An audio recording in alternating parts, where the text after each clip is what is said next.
Hello दोस्तों, स्वागत है आपका अपने YouTube channel Rohit Goswami law classes में। और मैं कराने वाला हूं आज आपको भारतीय संविधान यानी कॉन्स्टिट्यूशन के वेरी इंपॉर्टेंट लॉन्ग क्वेश्चन जो अक्सर हमारे एग्ज़ाम में पूछे जाते हैं और जिनका सबसे ज़्यादा दबदबा हमारे पेपरों में बना रहता है। ये वह क्वेश्चन है जो हमसे सबसे ज़्यादा पूछे जाते हैं, सबसे ज़्यादा आते हैं, या इनकी नॉलेज हमारे बेसिक लेवल के लिए कॉन्स्टिट्यूशन को समझने के लिए महत्वपूर्ण होती है। तो इस पर्पज़ से ये वाला जो क्वेश्चन है, जैसा कि आप यहाँ पे देख रहे हो, क्वेश्चन है भारत में संघ एवं राज्यों के बीच विधायी संबंधों की संक्षिप्त विवेचना कीजिए। तो जो हमारा भारत है, भारत में संघ एवं राज्यों के बीच जो हमारी विधायी शक्ति है, जो विधि वाली जो शक्ति है, संबंधों की संक्षिप्त विवेचना कीजिए। ये जो हमारा जो डिस्कस होता है, ये बहुत इम्पोर्टेंट है स्टेट एंड यूनियन के अंडर। ये दोनों के जो नीचे है, ये विधि का जो नियम है, राज्य के नीचे और विधि के नीचे जो विधि कार्य करती है, जो इनको सुचारू रूप से चलाने के लिए जो कार्य करती है, उसके बारे में ये हमसे संक्षिप्त विवेचना मांग रहे हैं ये। ठीक, तो इस चीज़ को हम समझेंगे अच्छे से। लेकिन उससे पहले मैं आपको एक बात बता देता हूँ कि आप अगर लॉ के स्टूडेंट हो और आप किसी भी स्टेट से बिलोंग करते हो, या आप किसी भी सेमेस्टर से बिलोंग करते हो, या आप किसी अदर कंपटीशन की तैयारी कर रहे हो लॉ से रिलेटेड, तो आपके लिए एक बात बता देता हूँ। आप जिस फील्ड में हो, आप जैसे आप कोई प्राइवेट लॉयर है, कोई सरकारी लॉयर है, कोई पीसीएस जे की तैयारी कर रहा है, कोई अपनी एलएलबी, कोई बीए एलएलबी, इस अकॉर्डिंग वो अपनी स्टडी कर रहा है। तो उनके लिए मैं एक बात बता देता हूँ कि आप ये मैटर मत करो कि मैं किस सेमेस्टर का पढ़ा रहा हूँ। आपके लिए मैटर है कि आपके ईयर में या आपके सेमेस्टर में कौन सा एक्ट लगा हुआ है। संपूर्ण भारत में, पूरे भारत में एक ही विधि है जो संपूर्ण भारत में लगी हुई है। आप कहीं भी किसी भी स्टेट में हो, किसी भी राज्य में हो, किसी शहर में हो, किसी यूनिवर्सिटी से हो, सबका जो लॉ है सेम है। बशर्ते थोड़ा अंतर इतना है कि कहीं कोई फर्स्ट सेम में या सेकंड सेम में, या first year, second year, third year wise आपके जो सिलेबस है वो अप डाउन हो जाता है। किसी का फर्स्ट सेम में लगा हुआ है, किसी का सेकंड में है, किसी का थर्ड में है। सिलेबस आगे पीछे हो सकता है, ठीक है, किताबों के नाम चेंज हो सकते हैं, लेकिन जो विधि है वो सबकी एक जैसी है। ठीक है, तो आप ये कंफ्यूज मत रहा करो कि ये सेकंड सेम का है, फर्स्ट ईयर का है, ये सेकंड ईयर का है, सभी का है। ध्यान से देखिएगा। तो मैं आज आपको कराने वाला हूँ एलएलबी फर्स्ट ईयर, सेम है हमारा सेकंड। ठीक है, और ये जो वीडियो है ये बीए एलएलबी वालों के लिए भी सफिशिएंट है, और एपीओ वालों के लिए भी सफिशिएंट है, या लॉ के अदर स्टूडेंट जो हैं उनके लिए भी। तो ये चीज़ अपने माइंड से निकाल देना कि ये सिर्फ LLB first year second same वालों के लिए ही है। जो लॉ से रिलेटेड हैं, जो लॉ से जुड़े हुए हैं, ये उन सभी के लिए है। तो आज हम डिस्कस कर रहे हैं थोड़ा भारत में जो संघ है और जो राज्य है, यूनियन एंड स्टेट, इनके जो रूल्स जो बनाते हैं, तो उनके ऊपर जो बातें कर रहेंगे। तो इस क्वेश्चन को हम देखते हैं। ये वेरी इंपॉर्टेंट लॉन्ग क्वेश्चन है, ये काफ़ी बार हमारे एग्ज़ाम में पूछा गया है। ज़्यादा बात ना करते हुए क्वेश्चन को सॉल्व करते हैं। और आपसे बस इतना अनुरोध है, अगर आपने हमारे यूट्यूब चैनल को भी सब्सक्राइब नहीं किया है, लाइक नहीं कराया, तो ज़्यादा से ज़्यादा मात्रा में लाइक शेयर एंड सब्सक्राइब करो, बेल आइकन घंटी को भी दबा लो। और वीडियो देखने के साथ साथ आप एक नोटबुक और एक पेन लेके बैठिएगा, जहां आपको कोई इम्पोर्टेंट चीज़ मिलती है या हम बताते हैं, उसको आप तुरंत नोट कर लीजिएगा। अगर आपके पास इसी प्रकार की कोई एक्ट आपके पास अवेलेबल है, तो आप वहां पे हाईलाइटर भी कर सकते हो। देखते हैं संघ और राज्य के बीच विधायी संबंध। Legislative relations between union and the states.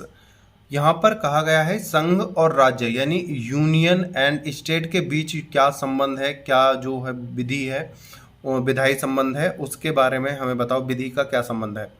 भारतीय संविधान के अंतर्गत संघ और राज्यों के बीच विधायिनी सत्ता के विभाजन की योजना के अनुसार विधायी शक्ति दो भागों में बांटा गया है, जो बटी गई है। तो यहाँ पर आपको ज़्यादा कुछ नहीं लिखना है।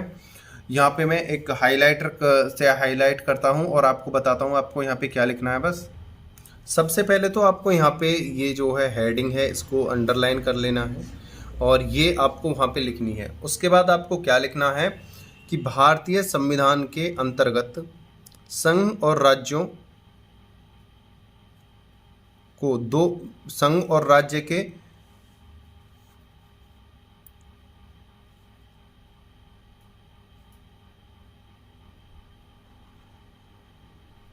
यहाँ पे लिखना है भारतीय संविधान के अंतर्गत संघ और राज्य की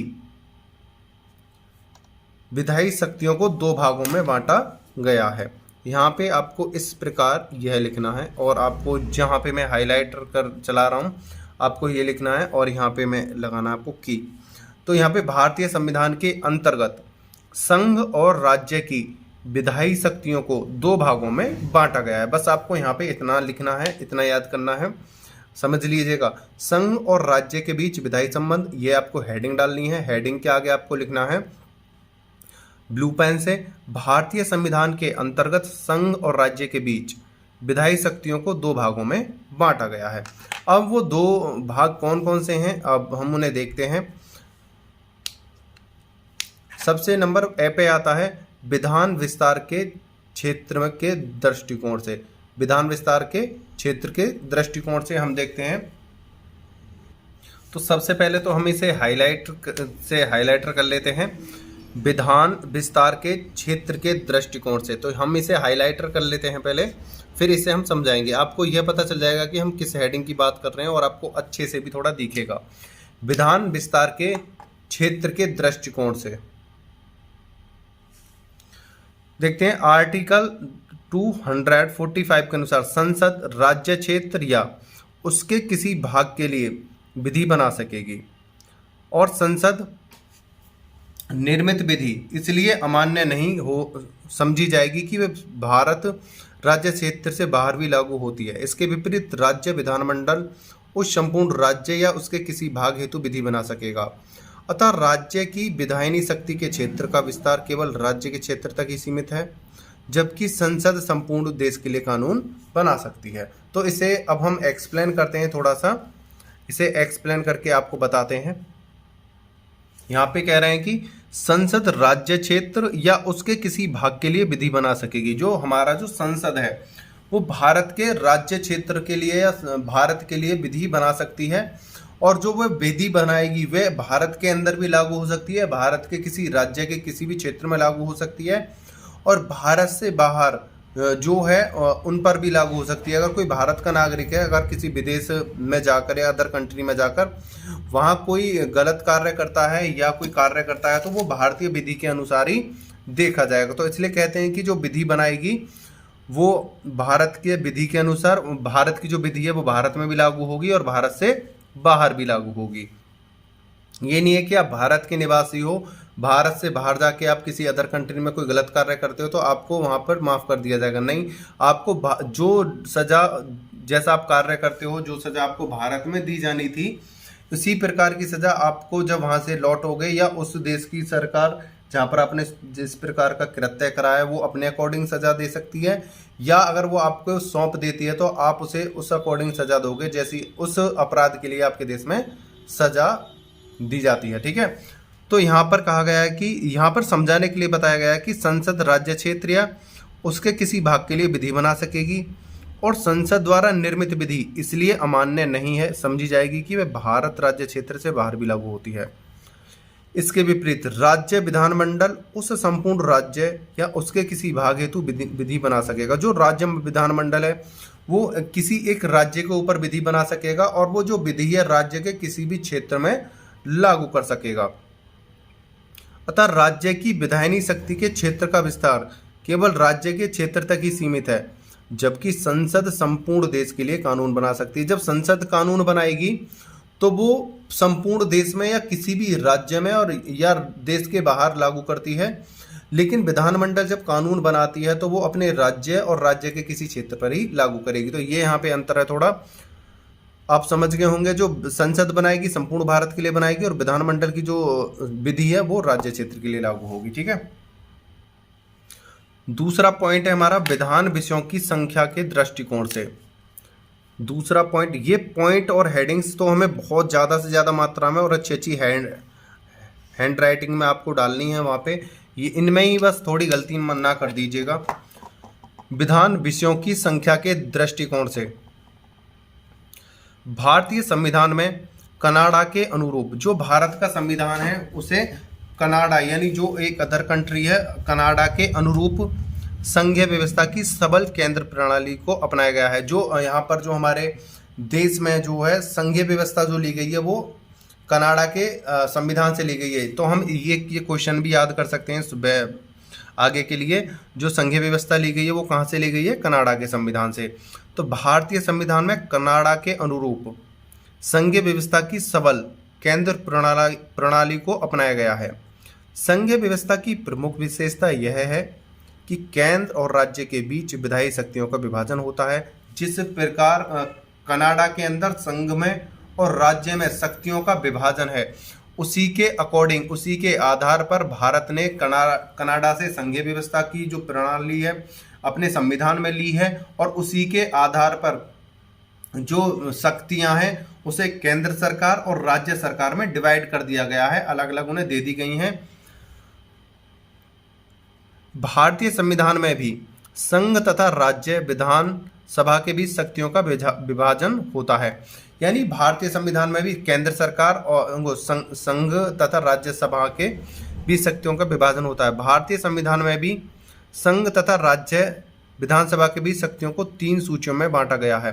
तो अब ये तो था इनकी एक्ट की थ्योरी, मतलब अब मैं जो आपको बताने वाला हूँ, जो एक थ्योरी मैं बोलूँगा, आप इसे रोक रोक के अपनी नोटबुक में लिख लीजिएगा या आप याद कर लीजिएगा।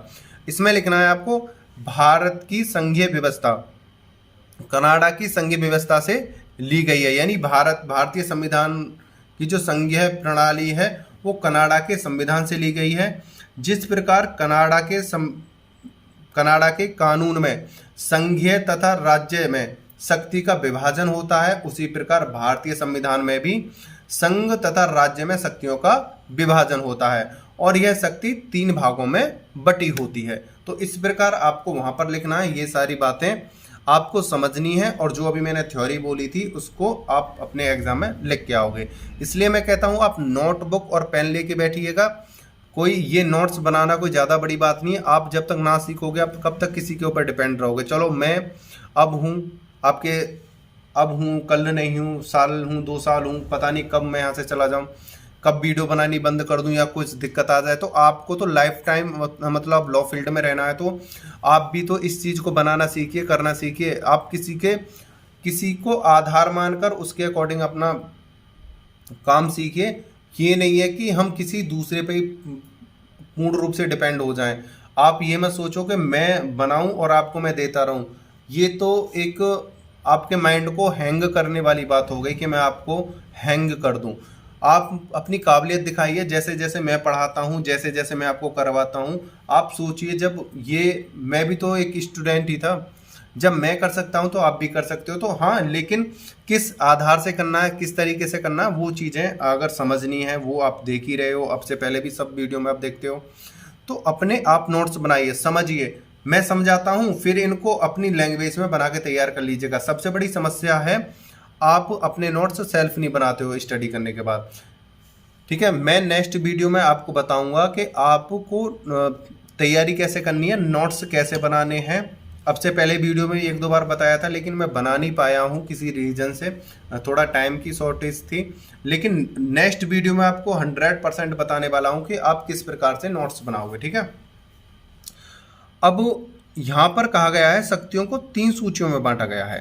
3 सूची हैं, संघ सूची, राज्य सूची और एक होती है समवर्ती सूची। तो मैंने आपको तीनों सूचियां बता दी हैं। तो पहले हम सूची को देखेंगे, संघ सूची यानी यूनियन लिस्ट।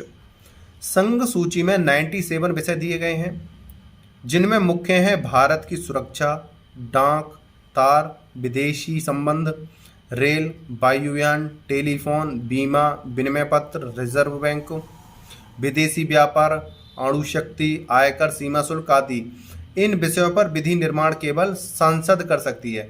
यहाँ पर बस हमें समझना क्या है, हमें ज़्यादा चीज़ें नहीं लिखनी है। यहाँ पर सबसे पहले हमें क्या लिखना है कि संघ सूची नंबर 1 पे लिखना है संघ सूची, और वहाँ पे लिखना है, अब ब्लू पेन ले लेना है, संघ सूची में 97 विषय दिए गए हैं, इतना हमें लिखना है। फिर जैसे हमें एग्जाम्पल में लिखना है, वहाँ पे लिख के एग्जाम्पल ऐसे करके, जैसे सुरक्षा, डाक, तार, इसमें से कोई 4 से 5, या आयकर, सीमा शुल्क 4, 5, ये इससे ज़्यादा आपको एग्जाम्पल नहीं लेने हैं। जैसे हमने ले लिया रेल, वायुयान, सीमा शुल्क, आयकर, डाक, तार, ऐसे बस 3-4 आपको पॉइंट उठा लेने हैं। और इन आदि इन विषयों पर विधि निर्माण केवल संसद कर सकती है। संसद यानी सरकार, जो सबसे मुख्य सरकार है, जो हमारी संसद को पर कानून बना सकती है, जो भारत की सबसे प्रमुख सरकार है, वो इन पर विधि या कानून बना सकती है। दूसरे नंबर की जो है आपको इसी प्रकार लिखना है संघ सूची। संघ सूची में 97 विषय दिए गए हैं इस प्रकार। और भारत, जैसे एग्जाम्पल लिख के, भारत में डाक, तार, रेल, वायुयान, आयकर, सुरक्षा आदि इन विषयों पर निर्माण केवल संसद ही कर सकती है। इस प्रकार आपको लिखना है, इससे ज़्यादा नहीं लिखना है आपको। आगे चलते हैं हम राज्य सूची। देखो, जब हमें संपूर्ण हॉल याद करने के लिए आएगा तो ये चीज़ें बहुत ज़्यादा हैं, 97 है। तो आप देख सकते हो 97 तो देखो इसमें भी नहीं लिखी हुई है। तो जब यहाँ पे 97 नहीं है, जब हमें 97 ही याद करनी है, तो हम इसमें से और भी कट कर सकते हैं। हमें वहाँ पे एग्जाम्पल्स देने हैं, हमें 97 थोड़ी याद करने। इस प्रकार यहाँ पे 61 दिए गए हैं, हम 61 थोड़ी याद करेंगे। हाँ, इन चीज़ों की नॉलेज लेंगे जब हमें एग्ज़ाम से अदर हट के, क्योंकि एग्ज़ाम में तो हमें उतना लिखना है कि 20 या 25 मिनट का हमें ध्यान रख के हमें अपने एग्ज़ाम को क्रैक करना है। ये नॉलेज बेस के लिए हम अच्छे से गाइड उठाएंगे, अपना एक्ट उठाएंगे जब पढ़ेंगे, ठीक है। अब बात करते हैं राज्य सूची की, स्टेट लिस्ट। स्टेट लिस्ट में उसी प्रकार आपको यही करना है कि राज्य सूची में 61 विषय हैं। इस प्रकार लिखने के बाद हम ये इसमें लिखेंगे, इसमें प्रमुख, मुख्य हैं या प्रमुख हैं पुलिस, न्याय प्रशासन, जेल, इस प्रकार की कृषि, शिक्षा, सिंचाई, इस प्रकार के 4-5 आप एग्जाम्पल इनमें से कोई से भी ले सकते हो। और यहाँ पे आप और भी देख रहे हो, आप अगर अच्छा लगता है तो वीडियो रोक के आप उसमें से कोई अच्छा सा एग्जांपल ले सकते हो। ये नहीं है कि जो मैंने हाईलाइट करा है आप उसी एग्जांपल को लो, आप इनमें से और भी कोई एग्जांपल ले सकते हो, ठीक है। आगे चलते हैं, और आपको पीछे लिख देना है, इन विषयों पर राज्य को, विधानमंडल को कानून बनाने का अधिकार है। मतलब इन विषयों पर जो 61 है, और जो एग्जाम्पल हमने दिए हैं, जैसे शिक्षा, कृषि, सिंचाई, न्याय प्रशासन, जेल, पुलिस, इन पर जो कानून बना सकती है वो बना सकती है हमारी राज्य सूची। राज्य सूची और विधानमंडल, राज्य को, विधानमंडल को कानून बनाने का अधिकार है। जो राज्य का विधानमंडल होता है वो राज्य पर कानून किसी भी क्षेत्र में लगा सकती है।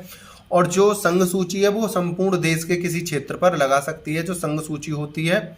और यहाँ पर राज्य सूची कार्य करती है, यहाँ संघ सूची के अकॉर्डिंग इन पर कार्य, जो ये कार्य संपूर्ण देश में कहीं भी हो रहे हों, संघ सूची के अंडर में रहेंगे, ये अपने अपने राज्य में इस प्रकार से कानून बना सकती है। अब करते हैं तीसरी सूची की बात। संघ सूची, राज्य सूची हो गई है, एक होती है समवर्ती सूची, जिस पर राज्य सरकार और संघ सरकार दोनों मिलकर कानून बनाती हैं, तो उस सूची को कहते हैं समवर्ती सूची, यानी दोनों की समान। अब पढ़ते हैं संविधान की जो तीसरी सूची है, समवर्ती सूची। इसमें क्या है देखो, एक बार पढ़ लेते हैं। इसमें 52 विषय हैं। देखो यहाँ पर थोड़ा मिसप्रिंट हो रहा है, यहाँ पे लिख देंगे इसमें 52। इसी प्रकार इसमें लिखना है कि समवर्ती सूची में 52 विषय हैं, इनमें प्रमुख हैं समवर्ती सूची, इसमें है 52 विषय हैं। और इसी प्रकार इसमें मुख्य हैं आर्थिक योजना, यानी धन से संबंधित योजना जो होती हैं, और कारखाने, बिजली, समाचार पत्र, विवाह, दंड प्रक्रिया, व्यवहार प्रक्रिया तथा विधान आदि। इन विषयों पर संसद तथा राज्य विधानमंडल दोनों को ही कानून बनाने का अधिकार है, परंतु दोनों सरकार द्वारा बनाई गई विधियों में विरोध होने पर केंद्रीय विधि राज्य की विधि पर अभिभावी होगी। संविधान निर्माताओं ने देश की मुख्य विधियों में एकरूपता और शक्ति विभाजन की कठोरता को कम करने की दृष्टि से समवर्ती सूची को संविधान में जोड़ा है। यानी कि देखो यहाँ पर सबसे पहले क्या दिया था, 3 सूची होती है, संघ सूची, राज्य सूची और समवर्ती सूची। तो यहां पर मैं आपको लिख के बता देता हूं, संघ, राज्य या समवर्ती सूची।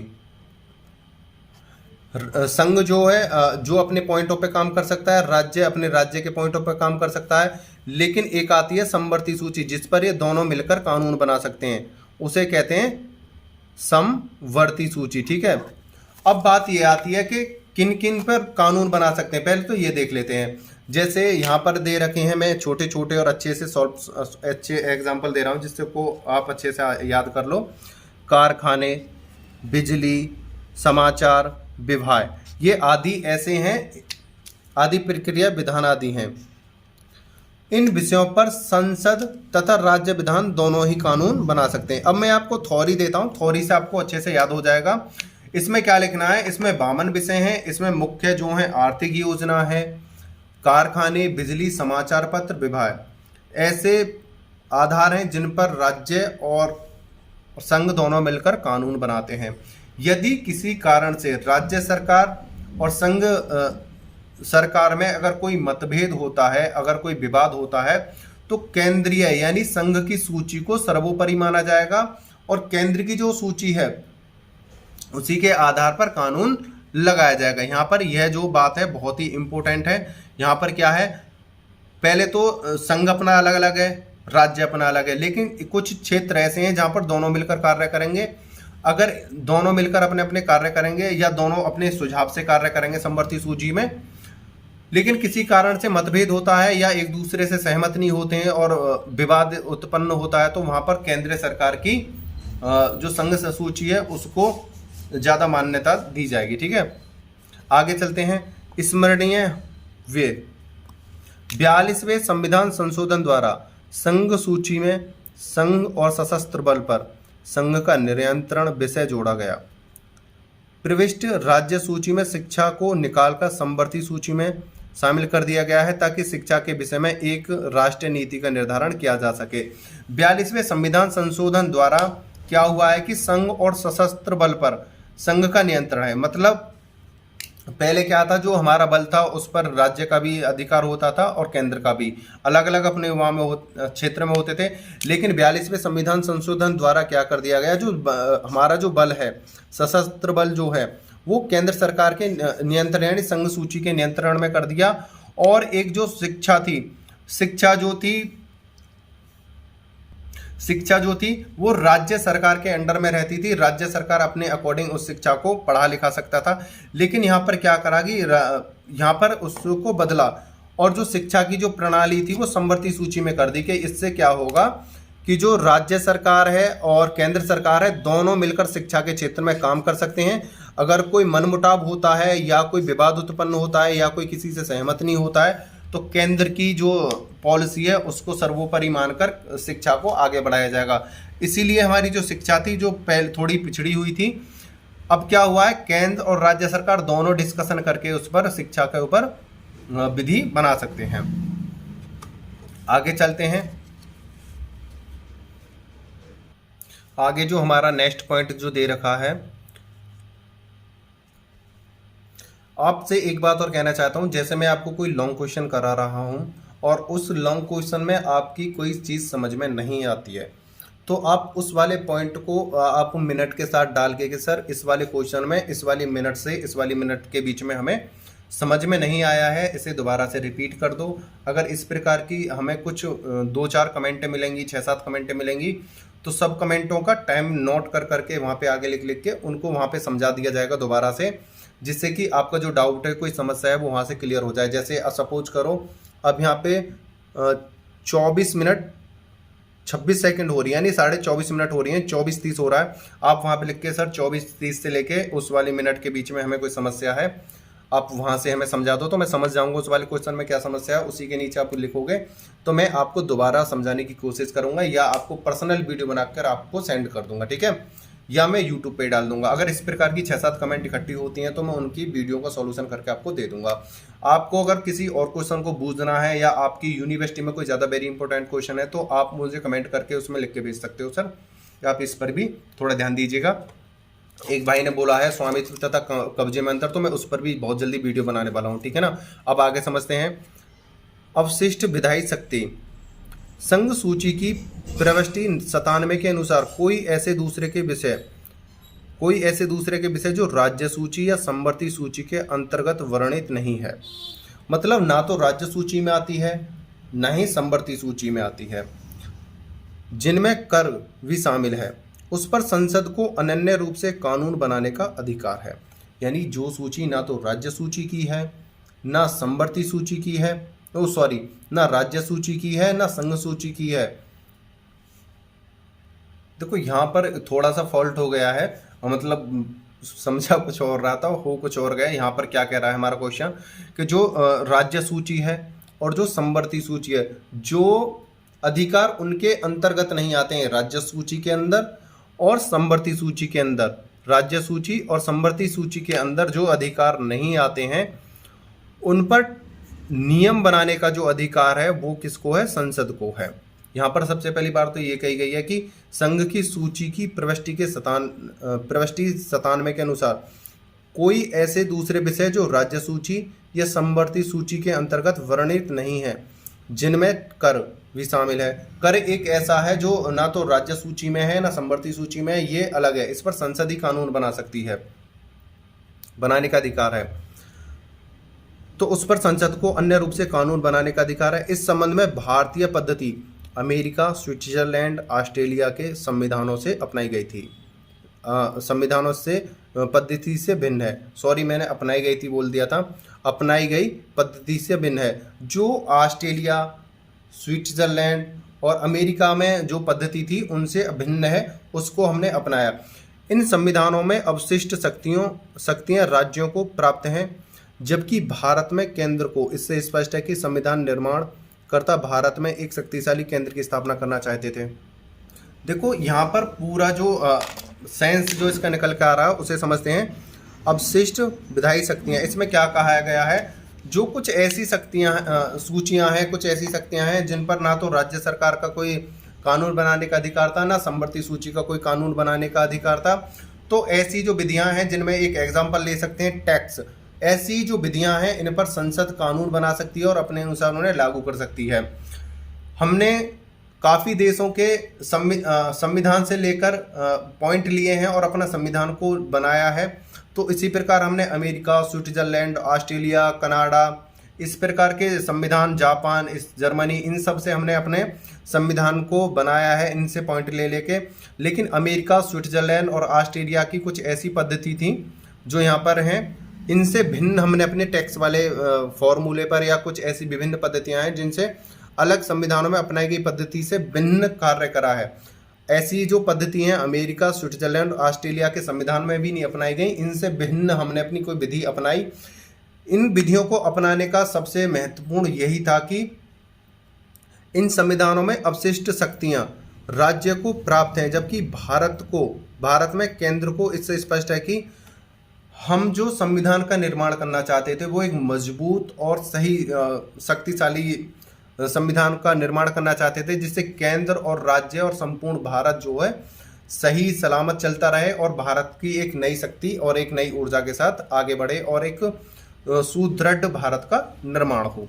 इसलिए इन्होंने कुछ पद्धतियां अपने और अन्य देशों की अपेक्षा ज़्यादा स्ट्रांग और अपने नियम कायदा कानून के अनुसार लगाई थी। इसमें बस ये कहा गया है कि ठीक है। आगे चलते हैं, थोड़ा सा और समझते हैं। इस क्वेश्चन का सबसे महत्वपूर्ण जो पॉइंट है वो इसे लेते हैं कि विभिन्न सूचियों का विरोधाभास कैसे दूर किया जा सकता है। सपोज करो कि राज्य सरकार और संघ सरकार ने कुछ मतलब कानून लगाए और उनमें विरोधाभास हो गया, मतलब विवाद उत्पन्न हो गया, तब उस स्थिति में क्या करा जाएगा, तो उसके बारे में आपसे पहले बता चुका हूँ, अब दोबारा से बताया जाएगा। जहाँ संसद और राज्य विधानमंडलों द्वारा बनाई गई विधियों में असंगति है, वहाँ संसद द्वारा निर्मित कानून और राज्य विधानमंडल द्वारा निर्मित कानून में निम्नलिखित 3 प्रकार का विरोध हो सकता है। मतलब कहीं पर संसद कानून यानी संघ सरकार ने कानून बनाया, कहीं पर राज्य सरकार ने कानून बनाया। संघ में संसद बनाती है और राज्य विधानमंडल कानून बनाती है। अगर इन दोनों में मतभेद होता है तो क्या होता है और इनमें किस प्रकार का मतभेद होता है, ये दोनों चीजों को हम देखते हैं। सबसे पहले, जहां दोनों कानूनों में स्पष्ट विरोध दिखाई देता हो, अर्थात जब एक हाँ तथा दूसरा ना करता है, यानी एक ने हाँ करी दूसरे ने ना की। जहां केंद्रीय और राज्य कानून दोनों ही क्षेत्र लागू हों, जहां पर केंद्रीय और राज्य कानून दोनों ही लागू हों। कुछ ऐसा क्षेत्र होता है जहां पर केंद्र का भी कानून लागू होता है और कहीं पे राज्य दोनों का ही लागू होता है, ठीक है। जहां केंद्रीय और राज्य कानून में कोई स्पष्ट विरोध नहीं है, बशर्ते कि केंद्र का उद्देश्य किसी दूसरे क्षेत्र की अधिकृत करता है और राज्य द्वारा उस पर विधायन केंद्र का विरोधी होगा। तो यहाँ पर ये जो यहाँ पर डिफरेंस बताए गए हैं कि या तो दोनों की ना हो या दोनों ही आपस में विवाद कर रहे हों, या कोई एक ऐसा क्षेत्र हो जहाँ पे दोनों का ही राज्य मतलब कानून लगता हो, या जहाँ केंद्र और राज्य सरकार में कोई विशिष्ट विरोध नहीं है।